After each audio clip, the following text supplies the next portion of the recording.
Okay, good day everyone. Before we start, I want you to think about one simple question. No? Bago tayo magsimula sa lecture natin. So, paano natin masasabi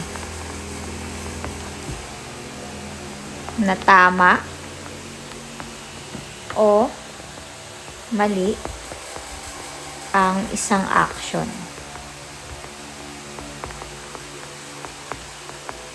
So, for example, okay, ano muna natin. Okay, for example, no, may nakita kayong 1,000 sa classroom. Again, walang nakakaalam kung kanino iyon, then wala ding CCTV, so walang nakakakita sa inyo. Ano yung sa tingin nyo yung gagawin nyo? Or what will you do? Keep the money? Hanapin ba yung owner? Ibigay sa akin, kay ma'am? Or maybe sabihin niyo na wala ka namang nakita, so okay lang. O kaya wala namang nakakita sa'yo, kaya okay lang. Now is the interesting part. What makes an action right or wrong? No? Dahil ba may batas? Or yun ba yung tinuro sa'yo ng pamilya mo? Or dahil ba yun ang pananiniwalaan mo sa religion mo? Or because the society says so? Or because dahil na rin sa personally believe na alam mong tama yon. So, dito papasok yung ethics. No? Pag-usapan natin yung history ng ethics, nature ng ethics, no? History, nature, human acts, which is napag-usapan na natin tong human acts, morality, and values. Okay, ulitin lang natin, no? So, the end of discussion natin, I want you to realize that ethics is not just a subject na kailangan nating ipasa. Ethics, ito yung something we practice every day. Okay? Una, sa ating part 1, the history of ethics. No? So, why do we need to study yung history ng ethics? Simple lang. Kasi before, we can understand how people answer the question what is right and what is wrong. So, we need to understand how many human beings have answered that question throughout history. So, different periods had different concerns. No? May beliefs and syempre yung way ng understanding nila sa human life. So, we will discuss the 5 major period. Una ay ang classical period. Pangalawa, the Middle Ages. The Middle Age. Pangatlo is the early modern. Taban natin to. Modern period. The 19th century and the contemporary period.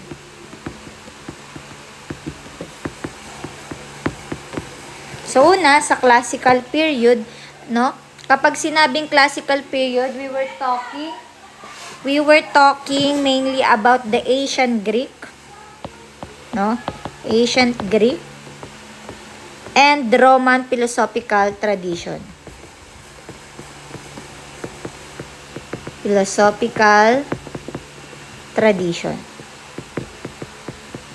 So, during this period, yung mga philosophers become very interested sa mundo, no? Sa mundong kanilang ginagalawan and sa human beings. So, according to Jones and his co-authors, there were several important qualities ang meron yung utak natin sa period na to. First, no, yung concern with the world and its affairs. Meaning, hindi lang sila concerned sa supernatural or sa mga things beyond physical world. So, they ask the question, ano ba yung nature natin sa mundo? Ano ba yung human being? And paano dapat mamuhay yung tao? Ano yung good? Ano yung good life? So, instead na i-accept natin yung everything as tradition, they started asking this question, no? Next, thorough rationalism. So, they value reason. They tried to understand things through thinking, observation, and evidence as they understood the evidence at that time. So, wag lang basta maniwala, mag-isip, magtanong, at syempre maghanap ng dahilan. No? So, you can ask why. So, that is philosophy. Pangatlo, and perhaps ito yung pinaka most important, which is the curiosity. So, curiosity means ito yung desire natin na malaman, no? Yung laging sinasabi ng philosopher, why? And after that question, he asks again, why is that case? Then another question follow. That's why yung mga philosophy, they start with wonder and curiosity. And all of this quality, it can be summarized in one word, which is humanism. No? Humanism. So, humanism is an appreciation of humankind and human values.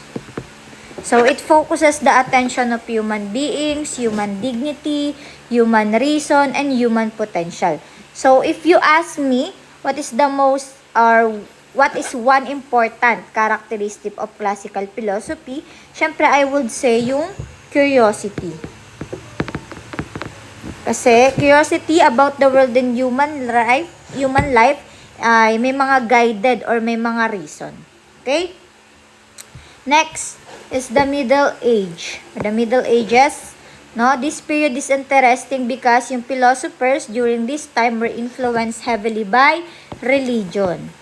Ito naman ay by religion. So that's why we can describe this period using two words. Ano yung dalawang word na yon? Continuity and discontinuity. Okay, why continuity? Because many philosophers, they continue. No, pinagpapatuloy na yung word continue. They continue ideas that came from classical period na nanggaling pa dito. So, hindi totally nawala ang classical philosophy. They continue yung reason, morality, reality, human nature, and other philosophical question. But there was something new. Meron ng discontinuity. Because religion, again, came strongly into the picture. So, during the Middle Ages, philosophy and theology become closely connected. Because ethics and metaphysics, they were often discussed together with a question about God, yung faith natin, the salvation, and syempre yung religious teaching, no? So, kung noon, yung classical period, malaking focus niya is yung human reason and natural world. Dito naman sa Middle Ages, philosophically question were increasingly connected with religious belief. Okay? Next, early modern period. Now, this period brought significant changes in the way people understand the world. So, one important development was a movement or shift.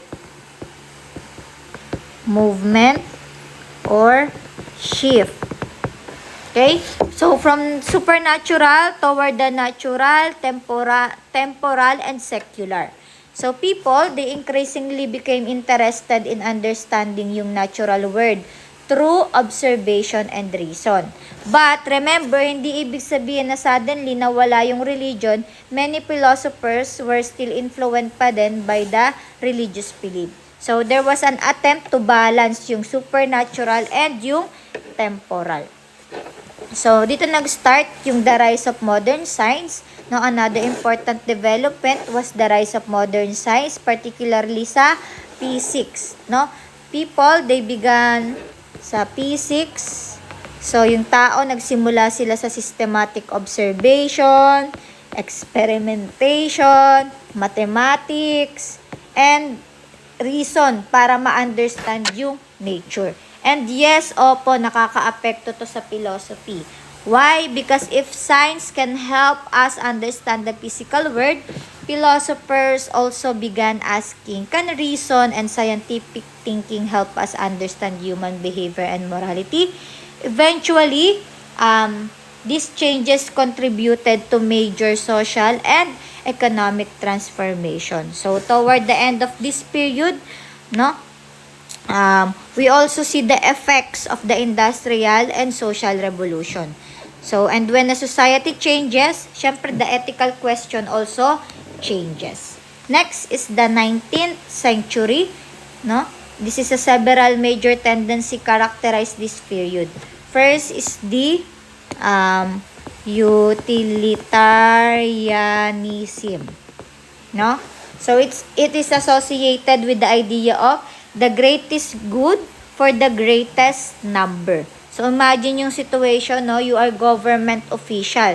So you have limited funds. So you can either build one expensive facility na makaka-benefit sa 100 na people, or you will build a several smaller facility na magbe-benefit sa 10,000 people. So, yung utilitarian approach, it will always ask which decision produce the greatest overall benefit. Basta sino yung mas maraming magbe-benefit. So, nakafocus yan sa consequences and sa overall welfare. No? So, another important philosopher associated dito sa utilitarianism is si Jeremy Bentham. Next, we have the scientific theory. Scientific theory, it is the scientific thinking continue to influence philosophy. So, yung mga philosophers, they applied scientific idea to question involving human behavior and society. So, this raises an interesting question, no? Can human behavior be studied scientifically? So, can we understand why people behave morally or immorally through observation and evidence? No? And last, third, individual versus state. So, another major concern was the relationship between individual and the state. So, tayo ba, how much freedom ba yung dapat meron tayo? How much power din ba yung meron ang gobyerno, no? So, dyan po papasok ang individual versus state. And next, pang-apat is the irrationalism. So, eto naman, traditionally, philosophy often emphasize the idea that man is a rational animal. But, rationalism thinkers, they question whether reason is really the only or the primary force behind human behavior.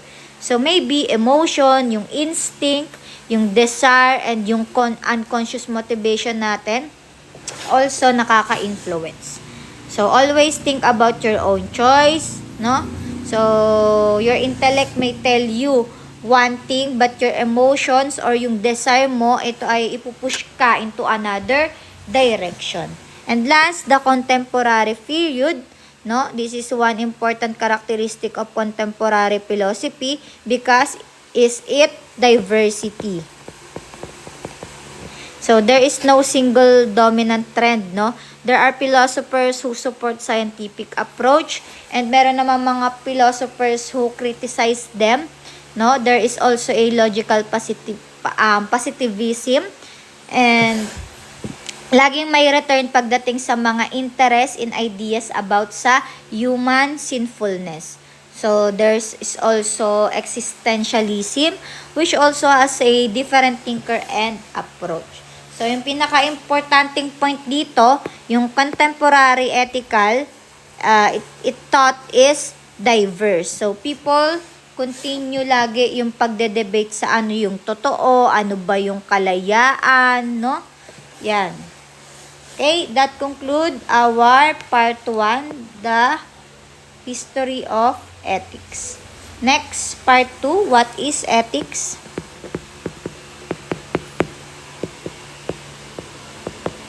So, now let's define the ethics. So, the word ethic has root in term connected with custom, people, customary behavior. So, in philosophical term, ethics can be understood as philosophical study of morality and human conduct.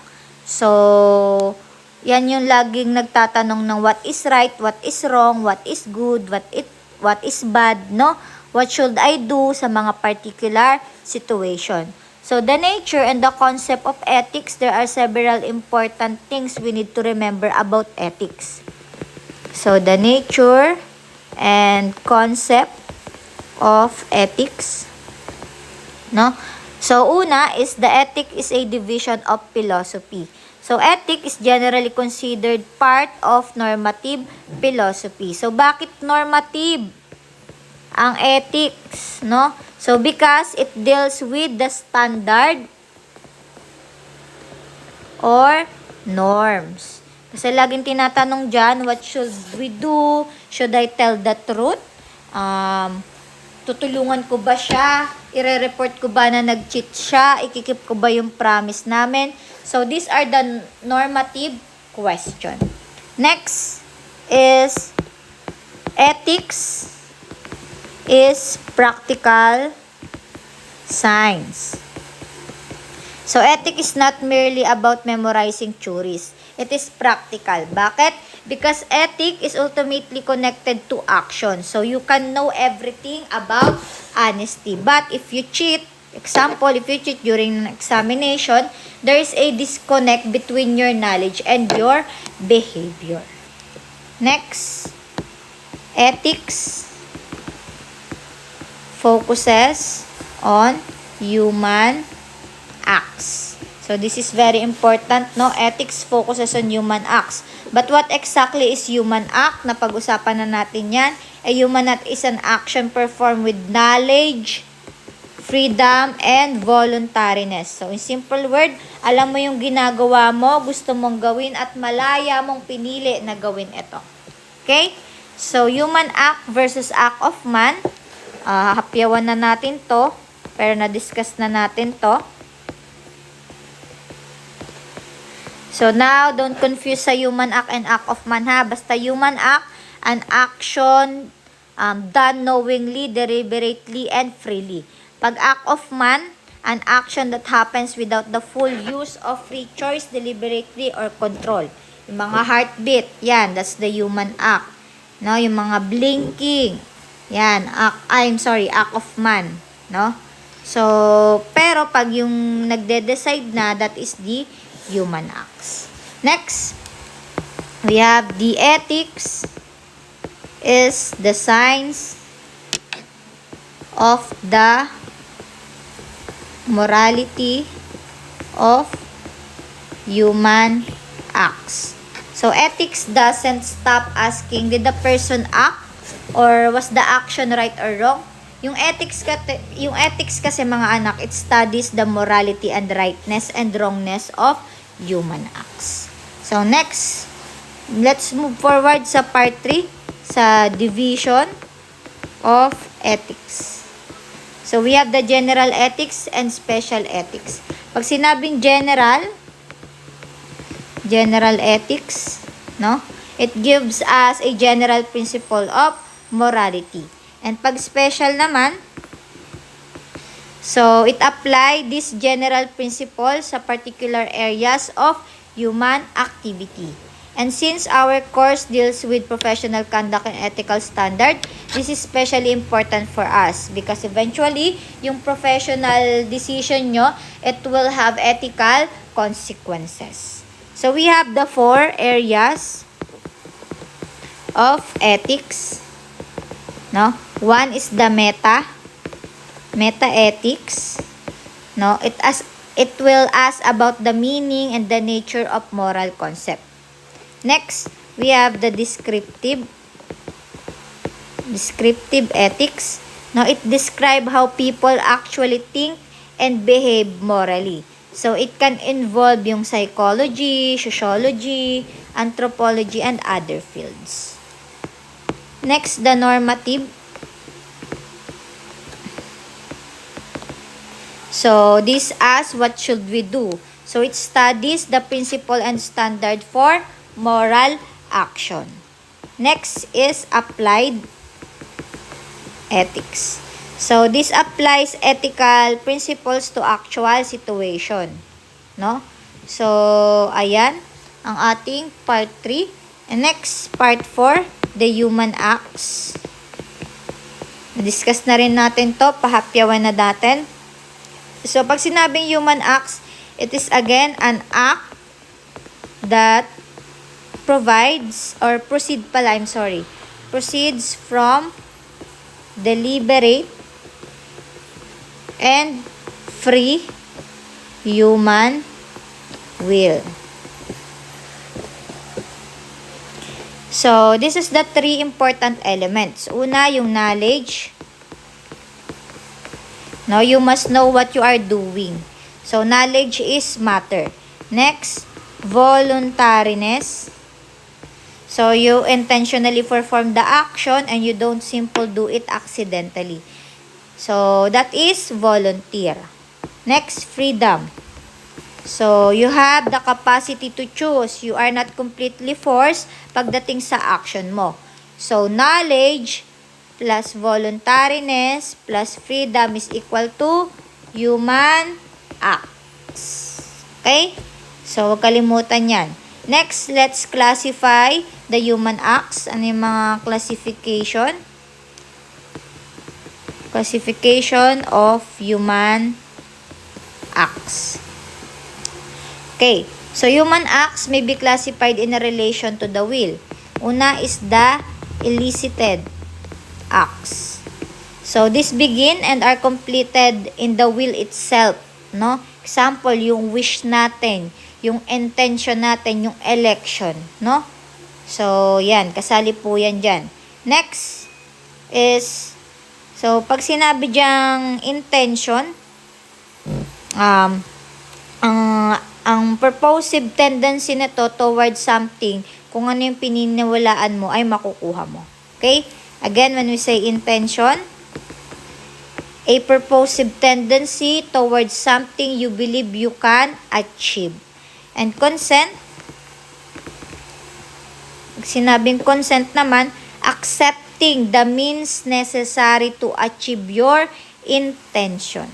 Okay? And next, wish. When we say wish, it's simple desire or love toward something.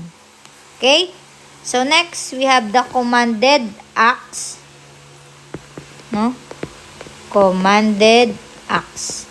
Ito naman, it begin in the will, but it carried out through the other faculties. So, going back to example, kunyari, nag-decide ka na mag-aral. So, kinuha mo yung notebook mo, inopen mo yung laptop mo, nagbasa ka ng materials, and sinagutan yung assignment mo. So, those physical action are commanded by your will.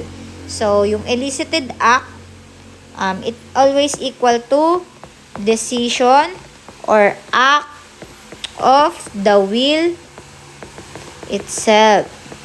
Samantalang yung commanded acts, it is the actions carried out because of that decision. Okay? So, next, part 5. No, the modifiers of human act. So, dito, pag-usapan natin yung factors na nakaka-apekto sa human act. So, these are called the modifiers of human act. So, kakasali po dyan yung ignorance. So, ignorance, ito yung absence of knowledge that ought to be present. So, hindi mo alam ang isang bagay na dapat sana ay alam mo. No? Next, we have the vincible ignorance. So, this ignorance naman that can remove through ordinary diligence or effort. So, example, may rules sa school, no? Siyempre, may mga available naman na handbook and yung gaya ng orientation nyo, no? Pero hindi mo binasa dahil tinabad ka. Then you say, kapag naano ka, nahuli ka, hindi mo alam yung rule. So, that's not necessary a strong excuse because you could have known. Okay? Next, the crass or supine ignorance. So, this is a form of vincible ignorance. It can cause by almost total lack of effort. So, talagang wala kang effort malaman. So, simple, the vincible ignorance, may, pag ito namang simple, vincible ignorance, dito naman may effort naman, no? But the effort was insufficient or not persistent enough. So, it can affected yung, it can affect you. Next, we have the affected ignorance. So, this is when a person makes an effort to remain ignorant. Yung talagang ayaw niya nang malaman yung mangyayari. Okay? So, that is very different situation. So, again, kung meron tayong vincible, meron na din naman tayong invincible ignorance. Dito naman, yung ignorance, that is the ordinary and the proper diligence cannot remove. So, hindi talaga reasonable possible na malaman yun ng tao. So, yung moral responsibility, it can be different because yung tao is genuinely could not have known. No? So, next, part 6, the concupiscence. Concupiscence. So, dito, medyo nakakabulol yung word na to, but this refers to a bodily appetite, the passion, or tendency. So, meron kang gustong gawin dahil sa emotions, dahil sa desire, dahil sa attraction, or sa impulse mo. Kunyari, galit ka. So, ininsulto ka ng iba. So, yung first reaction mo, syempre, gusto mo siyang sigawan. So, that emotionally impulse is relevant to concupiscence. So, there are two types, the antecedent concupiscence. So, this is, ito naman yung passion or impulse mo na nangyari before yung will mo, before mo gawin yung will mo.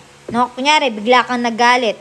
Hindi mo naman intentionally pinlano na magalit. Bigla ka lang nagalit. No? Next, the consequent concupiscence. Sorry ha, bulol-dul si ma'am. So, ito naman yung will directly or indirectly encourage, no, or approve the passion. So, galit ka na. So, instead na pakalmahin mo yung sarili mo, may intention ka pa ding iniisip mo yung sitwasyon para lalo kang magalit. So, the will, yung will mo, no, syempre mai-involve. Next, morality. Again, yung morality, napag-usapan na rin natin yan. It refers to the quality that makes an act good or bad, right or wrong, moral or immoral. So, may tatlong elements tayo dyan. Pag sinabing moral, good or right lang. Pag sinabing immoral, bad or wrong. Pag sinabing amoral, neither morally good or morally bad.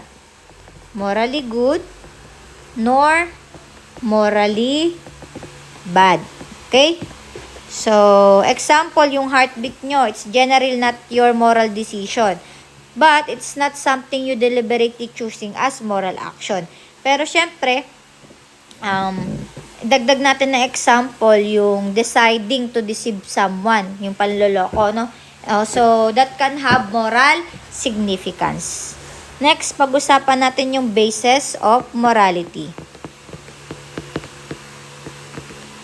So, dito, where do our ideas about right and wrong came from? Saan ba nanggagaling yon? So, there are several bases that we'll discuss in your module. Number 1, the social norms. So, these are the standard of acceptable behavior in society. So, ito yung tanggap ng society. So, it include the customs, traditions, and culture. No? Yan yung tanggap ng Pilipino. Gaya na lang yung pag-show natin ng respect sa nakakatanda. So, that will be the Filipino culture. Next, law of society. So, these are the written rules na establish to maintain yung order and harmony. So, kasali dyan, yan, may batas na. Nyari, yung traffic laws, school policies, the government law, no? So, legal does not always automatically mean moral. And something, it can be socially accepted, but still, ethical pa din, no? Ethical questionable. That's why yung ethic, no? Kinakailangan niya ng critical thinking. Next, we have the religion. So, religion provide moral guidance sa atin based on our faith and syempre yung religious teaching. So, for many people, the religious belief, they strongly influence their understanding pagdating sa good and evil. Diba? Tama? Nakaka-influence naman yung religion natin. Okay? Next, we have the conscience. No? So, dito, it is a practical judgment of a reason telling us what should be done and what should be avoided. So, alam mong may tama at mali at may internal judgment ka tungkol sa dapat mong gawin. But remember, no, it also needs a proper formation. So, hindi porket sinabi ng isang tao na may konsensya ka, gawin mo to, automatically means morally correct na siya. No, we need to examine whether yung judgment natin is informed or reasonable and syempre grounded pagdating sa moral principle. Next, part 8, the ethics and morality. Okay, hapyawan na din natin to, no? So, morality again is incredible important because it can affect both individuals and society. So, imagine yung society kung saan walang nagsasabi ng totoo, walang rumerespeto, nagnanakawan, puro abuso, walang paki yung leader, no, nagkakalokohan sa negosyo. Would the society function properly? Siyempre hindi, no? That's why morality is often described as the foundation, gaya ng paulit-ulit natin sinasabi last time, foundation of human society. Next, we have the morality and human existence. So, there is an important statement in your material na nakalagay, there is morality because there is a man. Why? Because human beings have characteristics that make moral responsibility possible. So, yung tao, man, is a being of action, a being with intellect, and being with will. So, yan po ha. Man as an animal. Next naman, man as an animal versus rational animal. Napahapyawan ko na rin to last time, no? Human beings are animals in biological sense. So, may mga biological needs tayo. Kailangan natin kumain, matulog, mag-reproduce, no? Kailangan natin ng protection para makasurvive.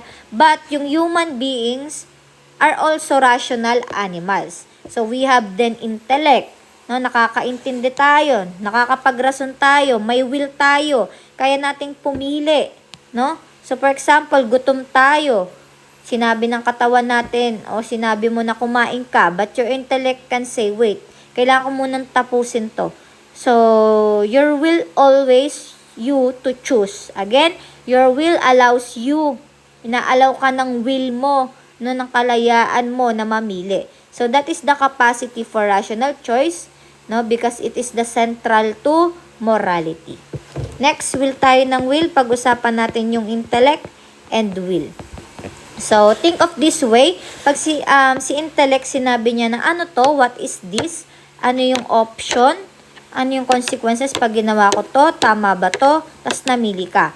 So, ethically or ethical decision making involves both understanding and choosing. So, you cannot make a genuinely responsible moral decision if you don't understand yung situation mo. And understanding alone is not enough. You always need to choose. Next part, no, character. Konti na lang to. So, let's talk about the character. It relates to the trait, no? Trait of a person shown through thoughts, action, values, and virtue. So, there is a famous statement that character is what you do when nobody's looking. So, think about that. If your teacher, kung si ma'am, tinitignan, no, yung behavior nyo, no? But, kapag wala ang teacher, that is where character becomes visible. For example, you find money. No, gaya ng example na nakaraan, you find money sa room. and nobody is watching. So, you can take it. But you decided to report it. So, yung decision mo, it tells us something about your character. Okay? So, na-compare na natin yan last time. Next, we have the values. So, values are the things, ideas, principle, people, or the goals that we consider important. So, nabigyan na natin yung mga example dyan dati. The family, the honesty, the respect, the success, yung friendship, yung freedom, yung faith mo, yung education na meron ka, the justice, and the health. That is, or these values influence our choice. Okay? So, if you value, example, if you value academic achievement highly, syempre, kailangan mong i-prioritize yung pag-aaral. Kunyari, sa situation ng relasyon, if you value relationship and recreation more sa particular situation, syempre, you may choose your friend or you may choose your partner. That's why the value, it influence kung ano yung priority natin. So, it can affect how we think, how we feel, ano yung sineset nating goals, paano natin masolusyonan ng isang conflict, and paano tayo makakagawa ng decision.